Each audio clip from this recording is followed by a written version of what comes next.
어, 우리가 계속해서 교회와 성도들에게 있는 어떤 고난에 관하여서 말씀을 드리고 있습니다. 특히 마지막 때를 염두에 두고 있는 요한계시록에서 일곱 교회 모두에게 어떤 고난의 상황에서 그 교회들이 어떤 태도를 보였는지를 그리스도께서 보고 판단하시고 그 판단대로 각 교회에 찾아오시겠다고 하셨던 예수님의 말씀들을 생각해 볼 때 우리는 말세의 교회들, 마지막 때를 살아가는 교인들에게 반드시 고난이 있다는 사실을 생각해 보아야 하는 것이죠. 그리고 요한계시록 4장부터 이어지는 모든 내용들은 미래의 어떤 때에 있을 그 미래에 대한 물론 묵시적 성격을 가지고 있습니다만은 미래에 대한 이야기를 말하는 것이 아니고 그 당시에 있던 교회, 그리고 역사 속에 존재하던 모든 교회, 그리고 현재 지금 우리들의 교회에게 있게 되는 고난에 관련된 내용들을 설명하고 있기 때문에 고난에 대해서 먼저 말씀을 드리려고 합니다. 그리고 베드로 전후서도 마지막 심판과 연관지어서 고난과 관련된 말씀들을 하고 베드로 전후서는 최후 심판에 대한 이야기들을 또 연결지어서 말하고 있기 때문에 여기도 이제 마지막 때의 고난에 대한 것들도 언급한다고 볼 수 있겠죠. 베드로전서는 언젠가 한번 제가 주일 오전에 말씀을 드릴 기회가 있으면 말씀을 드리려고 합니다. 지난주에 우리는 고난에서도 우리는 하나님을 바라보고 고난의 환경 너머에 있는 실존하시는 하나님으로부터 답을 얻는 것이 고난에 직면한 교회 혹은 성도의 태도이어야 한다고 말씀을 드렸습니다. 이것은 고난의 해결책, 이 환경 혹은 시험 혹은 시련, 환난, 고통, 고난의 해결책이 내가 뭔가를 함으로써 해결되는 것이 아닌 하나님으로부터 그 해결책을 찾는 것을 말하는 것입니다. 우리는 힘들고 어려운 상황에서 내가 무엇을 해야 이것이 해결될 것인가를 생각할 때가 많이 있습니다. 이것이 이런 생각과 이런 태도가 하나님을 바라보는데 방해가 되고 실패가 되는 이유가 되기도 합니다. 고통 속에서 하나님이 함께 하시는 것을 느끼지 못할 때, 막막하고 하나님이 나를 실제로 도와주시는지 나와 함께 하시는지를 경험하지 못할 때에 더 그런 것이죠. 우리는 그럴 때 더 하나님을 바라보기보다는 섣불리 내가 어떤 해결책을 시도해 보려는 것을 하게 됩니다. 그래서 기도나 혹은 성경을 읽는 것이든 책을 읽는 것이든 뭘 한번 시도해 보는 것이든 이것이 하나님을 바라보는 것이 안 돼서 하는 어떤 섣불리 하는 어떤 이 시도인 경우가 있습니다. 참 아이러니한 것인데 내가 지금 어떤 어려움과 곤란을 겪게 될 때 새벽 기도 해봐. 그러면 해결될 거야. 그래서 하나님을 깊이 있게 집중해서 하나님께 매달리기보다는 새벽 기도라는 해결책이 있어? 이걸 한번 해볼까? 이렇게 한다는 것이죠. 겉모습은 기도지만 그 내면은 사실은 하나님을 의지하지 않은, 사실은 하나님을 무시한 내가 만들어낸 해결책을 시도해보는 그런 경우가 되는 것이 있는 겁니다. 그래서 그런 권면들을 자주 하죠. 그래서 새벽 기도 해봐, 혹은 금식 기도 해봐, 철야 기도 해봐, 헌금을 어떻게 했어? 그럼 이런 헌금도 해봐, 무슨 헌금도 해봐, 이런 식인 거죠. 여러분, 이것이 기독교 혹은 교회 안에서 자주 시도되는 것들이고 그런 것이지만 정말 그건 잘 생각해 봐야 됩니다. 내가 진짜 하나님, 내 상황 이면에 내 상황 그 위에 이 모든 것을 주관하시는 하나님께 전적으로 매달리고 하나님을 바라보려고 하는 것인지 아니면 당장의 이 고난 자체만을 빨리 없애보려고 시도하는 어떤 그런 임시 처방 같은 것들을 기독교 색깔을 입혀서 뭘 하려고 하는 것인지를 잘 생각해 봐야 된다는 거예요. 이것이 우리에게 방해 요인이 되기도 하고 함정이 되기도 하는 것입니다. 신자들에게 있어서 고통을 겪을 때 결국 의지해야 하는 분은 하나님이죠. 위로를 얻을 곳도 하나님이고 이 괴로운 현실을 호소할 곳도 사실은 하나님이죠. 그런데 이 하나님이 함께 하시는 것 같지 않을 때, 하나님이 내 기도를 듣는 것 같지 않을 때, 내가 괴로운데 빨리 이것이 해결되지 않고 기도에 응답하는 것 같지 않을 때 우리는 쉽게 흔들리게 됩니다.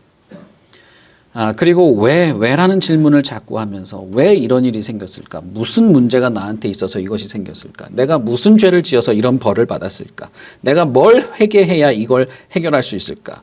그래서 뭘 회개할 거리를 막 자기를 뒤져서 찾아본다든지 내가 뭘 잘못했는지 내가 무슨 하나님의 비위를 건드려서 이런 문제가 생겼는지 찾아보려고 하는 이런 흔들리는 모습들을 하게 되죠. 그래서 회개도 하나님을 염두에 두고 하는 회개라기보다는 빨리 내가 이 문제를 빨리 해결하고 편해져야 하기 때문에 무슨 비위를 건드린 게 없나 찾아보는 그런 식의 회개도 하게 됩니다. 여러분, 그러나 저는 지금까지 말씀드린 이 모든 것이 고난의 환경 속에서 우리가 취할 태도가 아니라고 말씀을 드리고 싶습니다. 베드로 사도는 오늘 우리가 읽은 말씀 속에서 몇 가지를 설명합니다. 이 시련, 이 시험은 일단 우리를 연단하려고 오는 불 같은 것이다 라고 말했고, 그리고 또 하나는 그리스도의 고난을 더 생각해보고 그리스도와 하나님을 더 바라보라라는 권면을 하고 있습니다. 자, 이것은 섣불리 고난 앞에서 내가 무슨 해결책을 찾아내거나 내 경험 속에서 내가 지난 과거 경험 속에서 힘들 때 이렇게 하니까 뭔가 해결되더라라고 하는 그런 자기 경험에서 얻어지는 그런 생각들, 방법들을 찾아내라는 것이 아니죠. 고통 그 자체를 감면하기 위해서 하나님을 찾으라거나 혹은 금세 지나쳐서 낙담하게 되는 것과는 달리 고난 앞에서 고난의 상황에서 끝까지 그리스도와 하나님을 바라보고 떠나지 말라고 권면하고 있는 것입니다. 지독한 고통 속에서 이 고통의 부르짖음에 침묵하시는 하나님을 우리는 경험할 때가 있죠. 사실은 하나님은 나 기도에 응답하는지 잘 모르겠어. 기도를 하기는 하지만 침묵하는 것 같아 라고 하는 은연중에 이런 부정적인 태도가 깔려 있어요. 그러나 여러분, 우리가 성경 속에서 이런 지독한 경험 속에서 정말 하나님께 간절히 기도했지만 하나님이 아무런 응답을 하지 않는 것 같은 그런 고통을 경험한 사람의 예를 통해서 우리는 우리 자신을 다시 생각해 볼 필요가 있습니다. 그것은 바로 욥입니다. 욥은 하나님께 간절한 호소를 반복합니다. 우리 욥기를 보시면 욥기가 상당히 양이 많은데 우리가 코로나 이전에 우리가 매주 욥기를 읽고 이야기를 나누던 것들이 있었는데 참 지금은 못해서 참 아쉽습니다. 근데 욥기가 여러분 보시면 욥기가 정말 분량이 많은데 그 대부분의 분량은 무엇이냐면 욥이 하나님께 기도하고 간구하는 내용이에요. 욥은 정말 긴 문장 속에서 반복적으로 하나님께 간절한 호소를 합니다. 그런데 그 호소 속에서도 답답한 것은 하나님께서 속 시원하게 이 고통을 해결해 주거나 감면시켜 주거나 하지 않고 혹은 기도에 뭐라고 가타부타 말하지도 않고 침묵하는 긴 상황이 이어진다는 것입니다. 욥의 친구들이 욥을 찾아오죠. 그리고 욥 곁에서 일주일간 욥을 관찰합니다. 그리고 나서 욥과 대화하는 내용들이 정말 장황하고 길게 나와 있는데, 그러니 최소한 욥이 그 사고를 당하고 몇 주간의 시간 속에서 완전히 사람이 폐인이 되고 부인도 떠나버리고 친구가 와서 일주일간 욥의 일상을 지켜보는 그 모든 시간들 속에서 하나님이 침묵했다는 걸 알 수 있겠죠. 그리고 그걸 보면서 욥의 친구들은 욥에게 너가 분명히 잘못한 게 있다. 너가 죄인이라서 벌 받는 거다. 회개부터 해라 라고 하는 것이 아주 긴 시간 동안에 반복됩니다. 그러니까 욥의 상황 속에서 우리가 볼 수 있는 것은 하나님이 그의 기도와 부르짖음, 간절한 호소에 침묵하는 아주 긴 시간이 있었다는 것을 알 수 있는 것입니다. 그런데 여러분, 거기서 우리가 아주 주의 깊게 보아야 할 것이 있습니다. 자신의 부인과의 그 대화, 그리고 친구들과의 긴 대화, 친구들과의 대화가 시작되기 전에 그 친구들이 욥을 지켜보면서 있었던 그 시간들이 긴데, 그 시간 속에서 욥은 아무런 답을 얻지 못하죠. 그리고 자신의 상황을 전혀 이해하지 못합니다. 그래서 하나님께 도무지 내가 이해하지 못하겠습니다. 도대체 이게 무슨 일입니까? 친구들의 질문에도 아니 나는 그런 게 아니고 난 도무지 이걸 이해를 못하겠어 라는 말을 반복하죠. 그러니 이 얼마나 인격적으로 정신적으로 시달리고 있겠어요. 친구들과 아내뿐 아니라 하나님과의 관계 속에서도 답답함이 있는데, 그런 상황 속에서도 욥은 하나님께 부르짖는 것을, 하나님으로부터 뭔가 답을 얻으려고 하는 노력을 멈추지 않았다는 것입니다. 그가 그런 상황 속에서도 나를 찾아오시고 나에게 뭔가를 하시는 하나님을 발견하려고 엄청난 노력을 했다는 사실이에요. 내가 기도하는데 왜 침묵하십니까? 그러면서도 다시 하나님을 찾는 것이죠. 난 도무지 이해가 안 되고 이건 정말 불가해한 상황입니다. 그럼에도 불구하고 욥은 하나님을 붙잡고 있습니다. 그런 상황에서도 이 사람은 하나님을 떠나지 않고 오히려 하나님께 따지듯이 하는 한이 있어도 하나님께 더 부르짖습니다. 하나님께서 판단해 보십시오. 하나님께서 의로우신 분이니 의롭게 한번 하나님의 의로움을 실행해 보십시오라고 부르짖는 것이죠. 이것이 욥기에서 볼 수 있는 아주 독특하고 주목할 만한 점입니다. 우리 욥기 23장을 한번 찾아볼까요? 내용이 조금 있지만은 욥기 23장을 한번 읽어보겠습니다. 양이 많지 않으니까. 물론 이것 말고도 많이 있지만 그 중에서 좀 짧은 거를 읽어보려고 선택한 겁니다. 욥기 23장. 욥이 대답하여 이르되 오늘도 내게 반항하는 마음과 근심이 있나니 내가 받는 재앙이 탄식보다 무거움이라. 내가 어찌하면 하나님을 발견하고 그의 처소에 나아가랴. 어찌하면 그 앞에서 내가 호소하며 변론할 말을 내 입에 채우고 내게 대답하시는 말씀을 내가 알며 내게 이르시는 것을 내가 깨달으랴. 그가 큰 권능을 가지시고 나와 더불어 다투시겠느냐? 아니로다. 도리어 내 말을 들으시리라. 거기서는 정직한 자가 그와 변론할 수 있은즉 내가 심판자에게서 영원히 벗어나리라. 그런데 내가 앞으로 가도 그가 아니 계시고 뒤로 가도 보이지 아니하며 그가 왼쪽에서 일하시나 내가 만날 수 없고 그가 오른쪽으로 돌이키시나 배울 수 없구나. 그러나 내가 가는 길을 그가 아시나니 그가 나를 단련하신 후에는 내가 순금같이 되어 나오리라. 내 발이 그의 걸음을 바로 따랐으며 내가 그의 길을 지켜 치우치지 아니하였고 내가 그의 입술의 명령을 어기지 아니하고 정한 음식보다 그의 입의 말씀을 귀히 여겼도다. 그는 뜻이 일정하시니 누가 능히 돌이키랴. 그의 마음에 하고자 하시는 것이면 그것을 행하시나니 그런즉 내게 작정하신 것을 이루실 것이라. 이런 일이 그에게 많이 있느니라. 그러므로 내가 그 앞에서 떨며 지각을 얻어 그를 두려워하리라. 하나님이 나의 마음을 약하게 하시며 전능자가 나를 두렵게 하셨나니 이는 내가 두려워하는 것이 어둠 때문이나 흑암이 내 얼굴을 가렸기 때문이 아니로다. 여러분, 이 욥이라는 사람의 마음이 느껴지시죠? 그가 당면한 어려움도 느껴지시죠?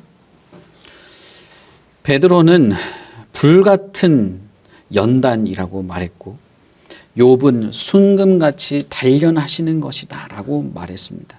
그러나 그 가운데서도 욥은 자신의 괴로움을 토로하죠. 하나님이 어디에도 안 계신다. 나는 지금 반항하는 마음이 들끓는다. 그러나 내가 하나님께 나아가고 싶다라고 말하는 것이죠. 여러분, 이것이 신자의 진심입니다. 이것이 신자의 중심인 것이죠.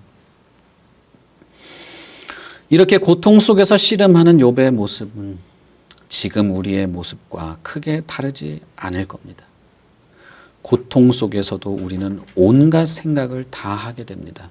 하나님이 내 기도를 듣는 것인지 의심하게 되기도 하고, 내가 무슨 나태한 마음이 있어서 내가 무슨 나태한 신앙생활을 했기에 이런 고통이 찾아왔는가, 자기를 돌아보게 되기도 하고,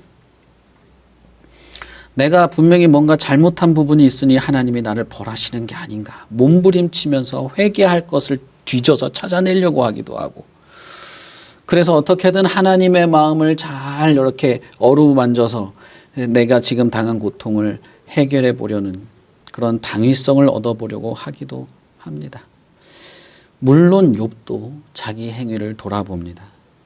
그리고 하나님이 나에게 의롭게 행하시기를 요구하기도 합니다. 그러나 욥은 자기 중심의 행위, 그리고 자기 중심의 어떤 해결책을 생각하는 것이 아니라 정직하게 자기 자신을 객관적으로 하나님께 고백할 수 있는 사람이었습니다.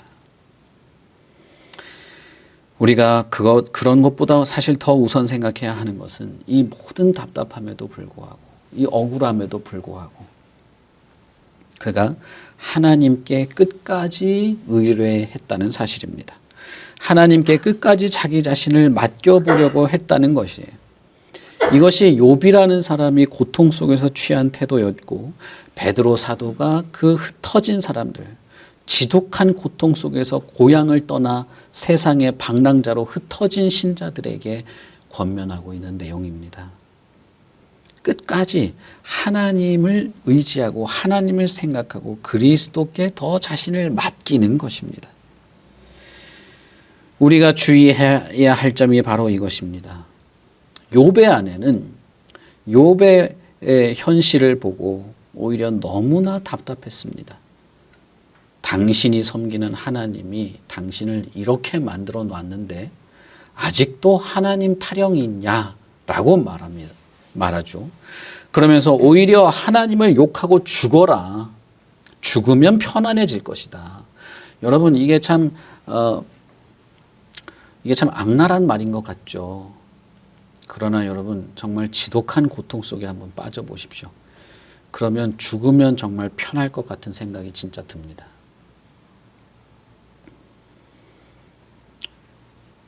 오히려 인간적으로 저는 이 아내의 말이 이해가 됩니다. 얼마나 아팠으면 저럴까? 얼마나 고통스러웠으면, 그 고통이 멈출 수만 있다면 죽음을 생각할 수도 있었을까? 저는 정말 이해가 돼요. 그러나 고통의 당사자인 욥은 그렇게 하지 않았습니다. 그는 그렇게 하지 않고 오히려 하나님을 더 강하게 하나님께 부르짖는 일을 했죠. 신자가 고통 속에서 겪게 되는 경험의 핵심은 사실은 이것입니다. 고통 그 자체가 우리가 경험하는 경험의 핵심이라기보다는 고통 속에서 경험하는 경험의 핵심은 바로 이것입니다.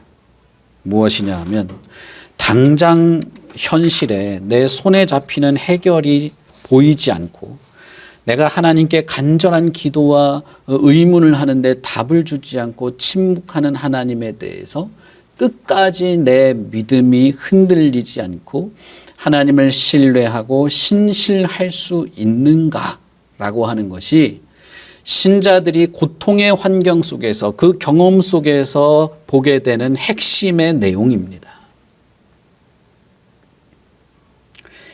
아무런 도움도 주지 않는, 심지어 무슨 기도의 답도 주지 않는 이런 쓸모없는 하나님에게 신실함을 가진다. 이 믿음을 신실하게 지킨다는 게 무슨 소용인가? 라고 사탄은 우리를 흔들게 됩니다. 이런 쓸모없는 믿음 따위는 버리고, 쓸모없는 신실함 따위는 버리고, 아무런 이 살아있는 행위를 하지 않는, 이 아무런 도움이 되지 않는 하나님을 그냥 포기해 버려라 라고 하는 것이 신자들이 고통 속에서 경험하게 되는 핵심의 내용이에요. 여러분 한번 잘 생각해 보십시오. 고통 그 자체가 핵심일 리가 없습니다. 당장 눈에 보이는 도움의 손길을 보지 못할 때 우리는 많은 실망을 하게 되고, 사랑하고 소중한 것들을 잃어버릴 때 그 상실을 견디기가 매우 힘듭니다. 그러면서 결국 이렇게 절망적인 상황에서 하나님을 내가 끝까지 의지해야 될까? 하나님께 내가 끝까지 신실해야 할까? 라고 하는 것이 이 시련의 핵심이 되는 것입니다. 우리는 시험 혹은 시련, 고통, 환난, 고난 앞에서 예외 없이 이 유혹에 직면하게 됩니다. 어떤 상황이건, 어떤 사건이건, 어떤 고통이건, 어떤 관계든 간에 그 모든 문제의 가지수에, 수만 가지의 가지수에 상관없이 결국 핵심은 이 유혹에 직면하게 되는 거예요. 그러므로 고난의 이 경험 속에서 신자들이 겪게 되는 경험의 핵심은 사실 이 시험입니다. 하나님 앞에서 내가 이런 상황에서도 신실할 수 있는가라는 것이 고통의 핵심이 되는 겁니다. 고통과 고난 앞에서 언제나 하나님에 대한 신실함을 버리라라고 하는, 이것을 잃어버리게 되는 혹은 포기하고 좌절하게 되는 유혹이 언제나 고통의 그 핵심 속에 도사리고 있습니다. 그러므로 여러분, 시험이든 환난이든 고통이든 고난이든 뭐든 무슨 말로 표현하든 고난의 경험을 하고 있는 신자들이 경험하는 가장 핵심적인 경험은 바로 이 시험입니다. 하나님을 내가 어떻게 생각하느냐는 것이죠. 하나님에 대해서 나는 이 믿음을 지킬 것인가? 끝까지 신뢰할 것인가? 그분께 내가 더 가까이 나아가려고 할 것인가? 그분에게 내가 더 의지할 것인가? 말 것인가? 여러분, 이것이 정말 궁극적인 경험이 되는 것입니다. 여러분 어떻습니까? 우리는 수만 가지의 고통과 경험, 이 환난의 경험을 하죠. 극복했을 수도 있고, 혹은 지금 어려운 상황이 있을 수도 있고, 지금 내 마음을 이리저리 이끄는 강력한 어떤 이끌림 속에서 하나님을 생각할 겨를이 없이 살아가는 것이 있을 수도 있습니다. 그러나 한번 잘 돌아보십시오. 그 많은 우여곡절과 여러 가지 상황과 내 영혼을 말라 죽이는 것 같은 이 어려움 속에서 내가 하나님을 더욱 신실하게 바라보게 되었는지, 아니면 그럴 겨를이 없이 그저 고통 속에 허덕이고 있는지를 보면 이 고통의 핵심, 내가 지금 겪고 있는 고난의 핵심이 무엇인지를 알게 돼요. 그것은 무엇이냐면 우리의 믿음에 대한 도전인 것이죠. 하나님을 향한 내 신실하고 순전한 마음의 도전이에요. 이런 상황에도 그렇게 할 수 있어? 이런 상황에도 정말 순전하게 하나님을 더 깊이 바라볼 수 있어? 네 삶이 이렇게 망가졌는데, 네 재산이 다 사라졌는데, 거지꼴이 됐는데 할 수 있어? 네 건강이 다 박살나서 이제 죽을지도 모르는데, 이게 불치병이라는데 그래도 하나님을 즐거워하고 기뻐할 수 있어? 하나님 앞에서 원망하지 않고 주어진 삶에서 만족하면서 주어진 그 척박한 상황 속에서도 하나님이 기뻐하는 선행을 신실하게 하려는 마음이 흔들리지 않아? 정말 그럴 수 있는 거야? 여러분, 이것이 핵심이에요. 좋을 때는 다 좋죠. 좋을 때는 하나님을 위해서 모든 것을 할 수 있을 것 같고, 또 그렇게 하겠다고 하죠. 그러나 나쁠 때는, 안 좋을 때는, 그럴 때는 하나님이 아닙니까? 내가 힘들고 어려울 때는 하나님이 창조주가 아닙니까? 내가 근심에 쌓여 죽을 것 같을 때는 하나님이 영광 받으실 분이 아니냐 말입니다. 여러분, 저는 고난 속에 있는 자들에 대해서 그 고난의 아픔과 슬픔을 무시하고 싶은 것이 아닙니다. 그러나 제가 드리고 싶은 말씀은 우리들이 당하는 이 고난의 핵심은 사실은 바로 이 질문이라는 거예요. 바로 이 유혹이라는 것입니다. 그러니 저는 이것을 말할 수밖에 없는 것이죠. 빌립보서에서 바울 사도는 이렇게 말합니다.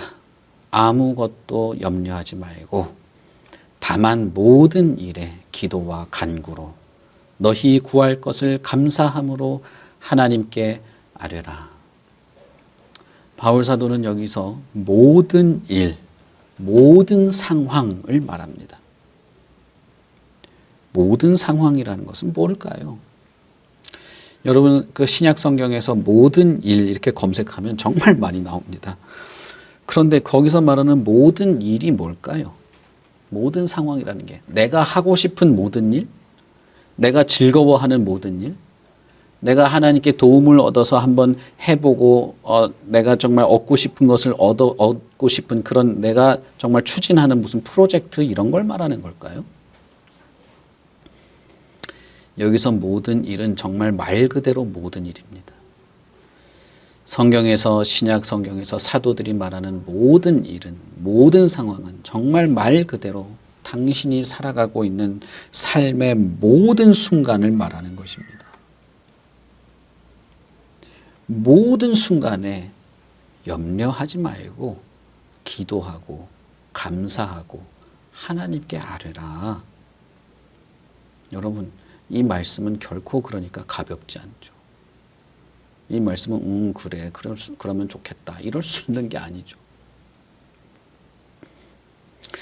시험을 이겨내라는 사도의 권면, 혹은 시험을 잘 견디라는 권면, 혹은 시험 불같은 연단의 시험 속에서 근심하지 말라라고 하는 이 권면은 결국 끝까지 모든 상황, 모든 삶에서도, 모든 삶의 순간에서도 하나님에 대한 신실한 믿음을 지켜나가라라는 말이 되는 것입니다. 여러분, 단지 우리는 몇십 년의 수명을 가지고 살아가는 그런 짧은 삶을 살아가는 존재들입니다. 이런 짧은 삶을 살아가는 이 짧은 삶의 경험에서 우리가 하나님을 판단하고 재단할 재간이 없습니다. 그럴 이성이 없어요. 오히려 하나님은 우리의 인식과 지식과 상상력을 넘어서는 크신 분입니다. 요한계시록에서 뭐라고 말합니까? 하나님은 예전에도 계시고 나중에도 계시고 지금도 계시는 분이다라고 말하죠. 여러분, 우리가 요한계시록을 읽으면서 그것을 읽고 우리도 같이 고백했습니다. 그것이 무슨 말입니까? 이것은 우주의 모든 역사의 시작과 끝이 하나님의 손에 달려 있다는 것이죠. 저와 여러분의 삶도 나 같은 사람이 살아가는 겨우 몇십 년의 삶의 시작과 끝도 하나님이 주도하고 계시다는 뜻입니다. 만약 이것을 우리가 믿는다면, 이 사실을 믿는 신자가 맞다면 우리는 모든 것을 주관하시는, 시작과 끝을 주관하시는 하나님께 내 자신을 맡기는 것이 당연한 것입니다. 그리고 이러한 신뢰, 하나님께 내 자신을 맡기는 이 신뢰는 모든 일, 모든 상황, 모든 형편에서 변함이 없는 것이 당연할 것입니다. 그렇다면 여러분, 이러한 믿음과 견고함과 신실함은 어디에서 길러지고 어떻게 굳세어지고 어떻게 온전해지겠습니까?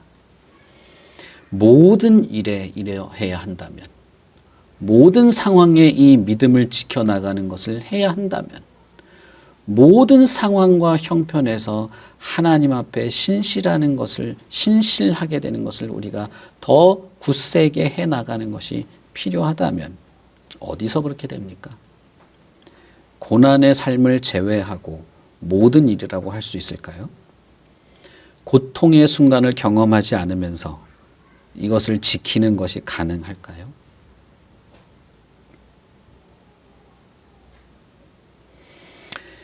결국 고난은 우리의 믿음을 견고하게 지켜나가는, 우리가 하나님을 끝까지, 아니 오히려 더욱 모든 일에 더욱 하나님을 강하게 붙잡는 그런 믿음의 견고함을 키워나가는 과정이 될 것입니다. 단지 이론으로, 상상으로 하나님을 인정하는 것이 아니라 이 지독한 현실 속에서도 하나님을 인정하고 하나님께 자신을 드러내고 맡기는 것을 행할 기회가 되는 것입니다. 만약에 고통이 없다면 그 기회도 없는 것이죠.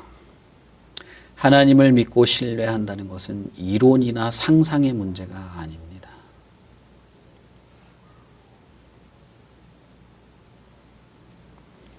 현실의 삶에서, 현실 속에서 확인하는 것입니다. 원수를 위하여 기도하고 사랑하라는 말은 이론이 아니죠. 원수가 있어야 가능한 거 아닙니까? 너희를 핍박하는 자들에게 악으로 악을 갚지 말고 오히려 그들을 위하여 기도하라라는 예수님의 가르침에, 여러분, 이건 이론과 상상 속에서 나는 그런 마음을 가지고 싶어가 가능합니까? 우리를 핍박하는 사람이 없으면 이 일은 일어나지 않죠. 사실상 우리가 겪는 삶의 일상은 언제나 하나님을 신뢰하는 삶의 연속입니다. 그러니 모든 일에 우리가 그러기를 바란다면 모든 일이 우리에게는 가능하다는 사실입니다. 그러므로 이것을 훈련하고 연단하고 연습하고 확인하고 돌아보고 점검하는 것이야말로 신앙생활이라 할 수 있을 것입니다. 저는 몇 주 전에 예수 그리스도를 따라 살아가는 삶에 대해서 설명한 적이 있습니다. 그리스도를 따라 살아가는 삶은 어째서 우리에게 그토록 중요합니까? 우리가 그리스도를 본받아 살아가면 내가 위대한 사람이 되니까, 내가 그래도 교회에서 인정받을 만한 인격자가 되니까 중요한 것이 아니에요. 내가 믿음 좋은 사람, 은혜 받은 사람 되니까 중요한 게 아닙니다. 그리스도를 따르는 삶은 결국 그리스도가 얼마나 위대하신 분인가를 경험하는 방식이기 때문에 중요하다라고 말씀을 드렸습니다. 내가 그리스도처럼 따라 살려고 하면 그리스도, 그렇게 사신 그리스도가 얼마나 위대하신 분인가를 경험하게 될 것입니다. 내가 예수님의 말씀을 순종하며 살아가면 그 순종이 그렇게 대단한 것이 아니라 그 순종의 과정 속에서 그리스도야말로 얼마나 온전하신 분인가를 알고 그분을 더 사랑하고 높이게 되기에 이것은 우리에게 유익하다라고 말씀을 드렸습니다. 그것은 우리의 삶이, 그리스도께 순종하는 삶이 뭔가 대단한 삶이 되어서가 아니라 예수 그리스도가 정말 대단한 분이구나, 그분이 영광스러운 분이고 그분이 그토록 크신 분이구나라는 것을, 그리스도를 더욱 잘 이해하고 그를 높일 수 있기 때문에 그리스도를 따라 살아가는 삶이야말로 중요하다고 말씀을 드렸습니다. 여러분 기억이 나시는지 모르겠어요. 베드로 사도는 지금 고난도 마찬가지라고 말하는 것입니다. 고난은 그리스도를 이해하고 사랑할 수 있는 기회입니다. 여러분, 이렇게 말하면 여러분의 마음에 아무런 이 감동도 느껴지지 않죠? 만약에 어떤 사람이 우리가 부자가 되고 엄청난 어떤 영광을 얻으면 그리스도께 영광 돌리고 하나님께 영광 돌리고 하나님도 즐거워할 겁니다 하면 아마 다들 좋아할 겁니다. 저는 그런 식의 설교를 하는 경우를 많이 봤고, 그때 사람들이, 군중들이 큰 목소리로 화답하고 하는 그런 환경을 저는 많이 경험했어요. 그런데 정말 그 사람들이 하나님이 영광 받는다는 거에 그렇게 환호하는 걸까? 아니면 내가 부자가 된다는 거에 그렇게 마음이 끌리는 걸까? 여러분, 우리는 솔직할 필요가 있습니다. 만약에 베드로 사도처럼 당신을 불처럼 불태우는 것 같은 그 연단이 올 때 기뻐하십시오. 그리스도의 고난에 당신이 참여함으로써 그리스도의 고난이 얼마나 깊은 것이고 그것이 영광스러운지 그리스도를 더 잘 이해하게 될 테니 기뻐하십시오라고 하면 누가 그렇게 환호하겠습니까? 그리스도를 더 잘 이해하고 그분을 사랑할 수 있는 기회가 고난 속에 있다라는 말을 할 때 환호할 수 있겠냐고요. 좋아할 수 있겠냐고요. 이 지독한 사람을 그래도 끝까지 품고 사랑할 수 있는 기회가 왔다는 사실에 대해서 환호할 수 있냐 이 말입니다. 좋아할 수 있냐고요. 그런데 베드로 사도는 그걸 신자들이 즐거워하고 기뻐할 것이라고 여기고 신자들에게 이렇게 권면하고 있는 겁니다. 이런 말 하면 사람들이 정말 싫어할 거야. 이런 생각을 하지 않아요, 지금 베드로는. 오히려 이 흩어진 사람들, 집과 친척과 자식과 부모들이 다 뿔뿔이 흩어져서 언제 죽을지 모르는 두려움 속에서 그래도 믿음을 지키려고 하는 이 사람들은 그 고난 속에서도 그래도 그것이 그리스도를 이해하고 사랑할 수 있는 방법이라는 것을 알면 즐거워하겠지라고 생각하고 베드로는 권면하고 있는 것입니다. 여러분, 이것이 신자입니다. 이것이 고통 속에서 가지는 신자들의 태도입니다. 그리스도가 고난을 당하셨다면 고난이야말로 그리스도를 이해할 수 있는 방법 중에 하나가 될 것입니다. 그리스도의 고난에 참여한다는 것은 우리가 뭔가 그리스도의 고난에 뭔가 더 첨가하고 그리스도의 의미를 더 새겨보고 그리스도의 고난을 더 의미 있게 만드는 그런 일이 된다는 것이 아닙니다.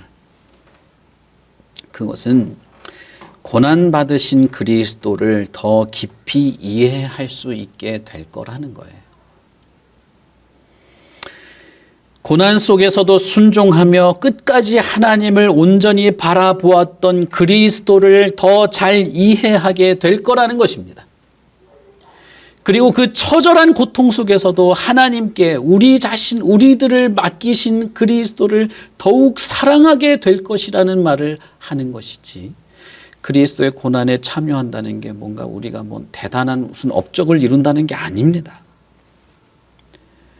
우리가 당하는 고난은 그리스도의 고난에 비교해 보자면 나는 정말 지독한 고통을 당하지만 그러나 그리스도와 비교해 본다면 아무것도 아니었구나. 그리스도야말로 얼마나 참혹한 고통 속에서 하나님을 바라보며 나 같은 자를 사랑하셨는가. 그리스도야말로 참으로 영광스럽고 위대하신 분이구나라고 이해할 수 있게 되는 거예요. 여러분, 정말 그럴 수 있을까요? 우리에게 찾아온 이 고난이라는 기회를 그렇게 받아들일 수 있을까요? 그리스도를 이해하고 하나님을 이해하는 기회 혹은 하나님을 이해하는 방식이라는 것을 우리가 납득할 수 있겠습니까? 우리가 지금 경험하는 혹은 교회가 당하는 고난은 결국 이 모든 고통보다도 더 큰 하나님을 찾고 하나님을 이해하고 그리스도를 바라보며 그리스도를 높이는 마음의 동기가 되는 연단의 시기가 될 것입니다. 그러니 우리는 고난 속에서 우리의 믿음을 그리스도께로 두는 우리의 구원자이신 하나님께 우리의 마음의 중심을 더 두려고 하는 일을 할 수 있습니다. 우리의 인생의 중심에서 내가 아니라, 내가 내 인생의 중심이 아니라 내 인생의 중심을 오히려 하나님께 두려고 하는 그것을 할 수 있다 이 말입니다.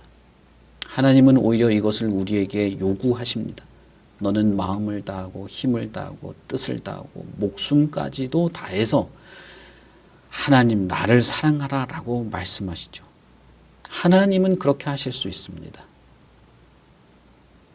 여러분 한번 생각해 볼까요?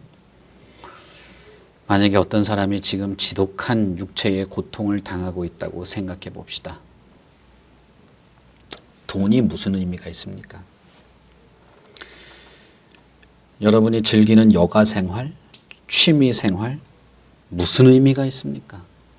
맛있는 음식, 무슨 의미가 있습니까? 아무 의미가 없어져요. 고통 속에서는. 그 고통이 깊으면 깊을수록 내 주변을 둘러싼 핵심이고 중심이 아닌 것들은 다 의미가 없어지고 그 역할은 약해집니다. 결국 남는 것은 무엇일까요? 내 인생에서 고통 가운데에서 의미 없는 것들을 발견하게 될 겁니다. 내가 재미있어 하고 즐거워하고 잡으려고 하고 더 가지려고 했던 것들이 결국은 지독한 고통 앞에서는 그 영향력을 잃어버리게 되죠. 그리고 중심을 나에게 둘 수 없다는 것을 분명히 깨닫게 되는 겁니다. 내가 내 인생의 중심에 있을 수 없구나. 나는 이 고통 앞에서 나는 그다지 의미 있는 존재가 아니구나. 이 중심을, 내 인생의 중심을 하나님께 두는 일을 정말 할 수 있습니다. 정말 할 수 있어요. 돈에 쏠렸던 내 마음의 중심을 하나님께 둘 수 있습니다.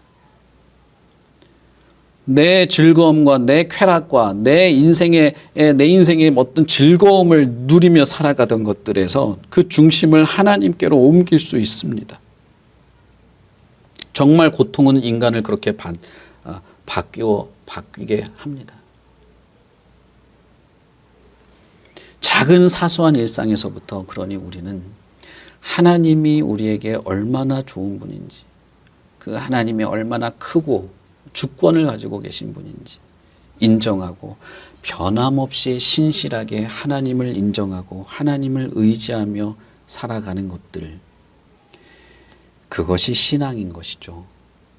그리고 그것은 모든 상황과 모든 일에 다를 바가 없습니다. 다만 고난은